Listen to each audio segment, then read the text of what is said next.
Live, local, late breaking. This is NewsWatch 12 at 11. Fire crews in Siskiyou County have made progress tonight on the Montana fire burning near the 9500 block of Montana Lane in Big Springs. The fire sparked just before 6 o'clock this evening and quickly spread through grass, brush, and juniper, burning 19 acres. And CAL FIRE says crews stopped the fire's forward progress and is now 20% contained.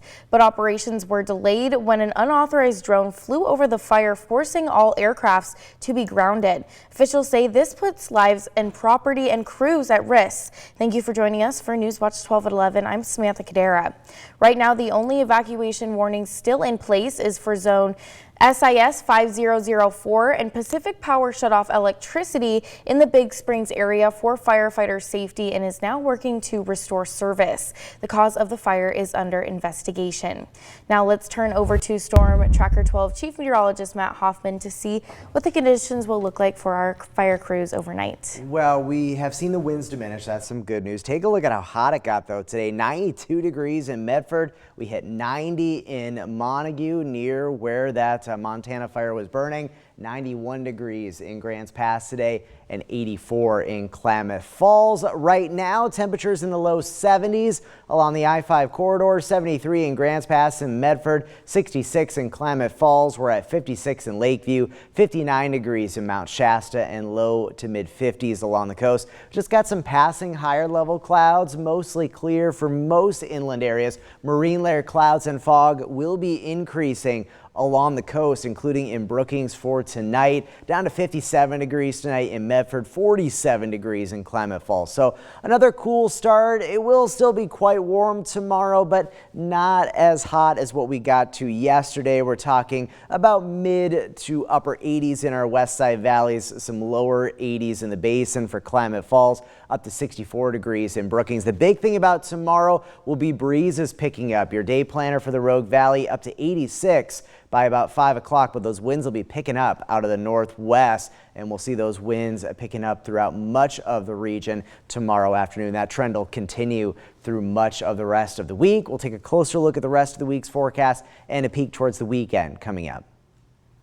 And continuing our fire watch, several engines were called to a fast-moving vegetation fire in rural Eagle Point this afternoon. Oregon Department of Forestry and Jackson County Fire District 4 responded to the fire, which was stopped at roughly an acre in size. Crews were lining the fire and mopped it up. The cause of the fire is currently under investigation.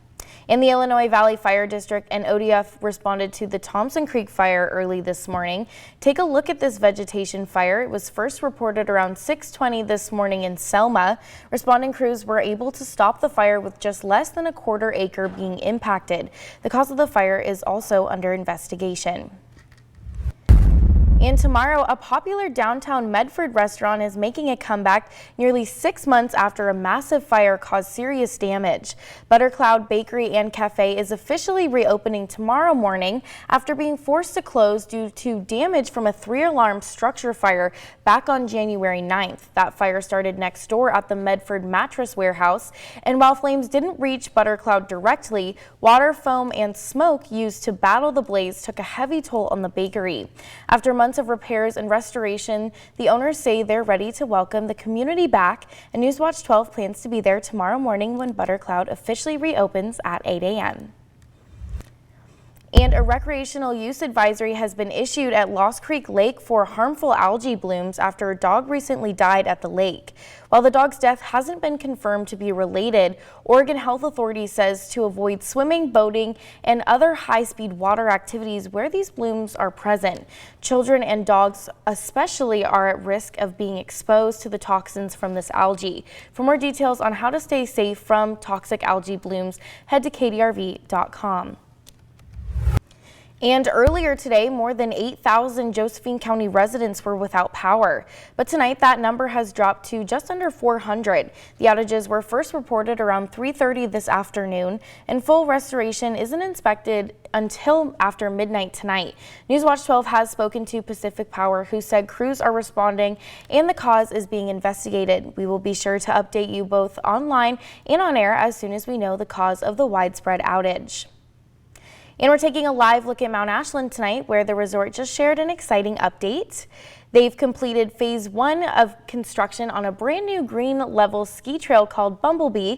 It's designed to be a fun, flowy run for beginners and will be served by the Lithia chair. The new trail helps improve access, ease congestion, and adds more variety to Mount Ashland's beginner terrain.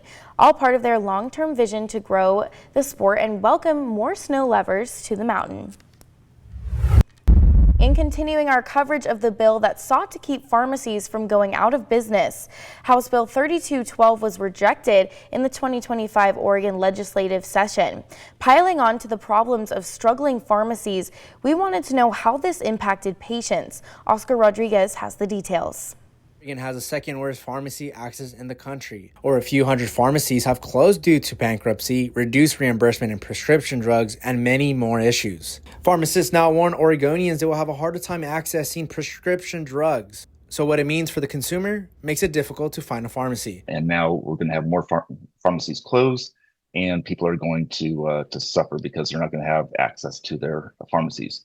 I spoke with Brian Mayo, Executive Director of Oregon State Pharmacy Association. He highlighted with pharmacies shutting down, people will go to local pharmacies in urban communities and are expected to see longer wait times. Large surge of additional patients, which is going to back up the lines already and increase the times for patients being able to get their medications. Mayo told me that some people might have to drive for a few hours just to find their nearest Walgreens. Nobody's going to drive 4 hours to go get a medication. That's just not feasible. What they're going to do is they're going to go to their closest hospital and back up the emergency rooms because they can't get access to their medications. For local pharmacies in Southern Oregon like Black Oak, mentioned pharmacies closing makes it hard to staff enough people on shift. I heard those wait times were 1 to 2 weeks because there are not enough pharmacists and not enough technicians to do those kinds of volumes. Just wish that bill would have passed because I'm afraid there's just going to be more pharmacies shut down. From Medford, I'm Oscar Rodriguez. Moving on to a crime alert, a Prospect man is now in jail for arson, which resulted in the 2-acre red blanket fire. The fire broke out on June 18th, and a responding firefighter reported seeing a suspect in the area. 51-year-old Alan Bicknell was later identified and arrested. Bicknell was indicted by a grand jury this morning on charges of burning and reckless burning. And Mount Shasta police are sharing this early morning burglary at a dispensary. Police are asking for the community's help identifying this man who broke into the dispensary around 5:30 this morning. While they didn't share what was stolen, Mount Shasta police said he drove away in a Dodge pickup. Contact the number on your screen if you recognize this individual.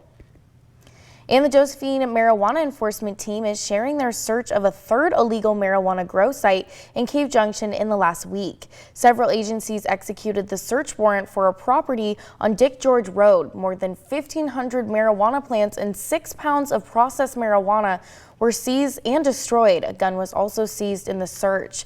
The suspects were not located but face charges of unlawful manufacturing and possession of marijuana if located. And onto a scam alert, a new jury duty phone scam is making its way through the Rogue River area. 2 residents recently reported receiving calls from someone claiming to be law enforcement from the Redmond, Oregon, Springfield area, threatening to arrest for missing jury duty. Police say it's a scam and the caller speaks quickly to confuse or pressure victims. Police urge you not to engage and never share or confirm personal information. These are similar to scam calls reported in Jackson County just last week. If you receive a call like this, hang up immediately and report it to your local police department. And in an update tonight, Think Wild is celebrating the release of a rehabilitated bald eagle after she was found suffering from severe lead poisoning. Back in April, the eagle was discovered grounded in Redmond with blood levels well above the toxic threshold. She was unable to stand or even hold her head up. After 67 days of intensive care and rehabilitation, she was released back into the wild yesterday morning in Central Oregon. Lead poisoning continues to be a serious threat to raptors in our region, but in this case, thanks to dedicated care, this eagle made a full recovery and returned to her natural habitat.